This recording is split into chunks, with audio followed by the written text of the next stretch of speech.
Let's talk about filling down. Okay, I'm going to delete these right now. And I'm also going to delete these right now. So let's say I have January, February, March.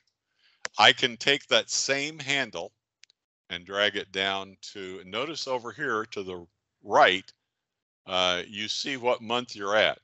So now there's January through December. If I kept dragging that down, it would keep repeating January through December as long as I was pulling it down. Okay, so likewise, if I have 1, 2, 3, I can drag this down. Let's just go to 20 down. Okay, so now I have the numbers 1 through 20. Here I have a formula.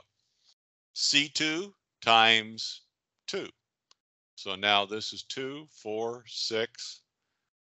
Likewise, I can hover here until my arrow or my cross turns black, double click, and now that will copy that formula down as far as there is data to the left of it.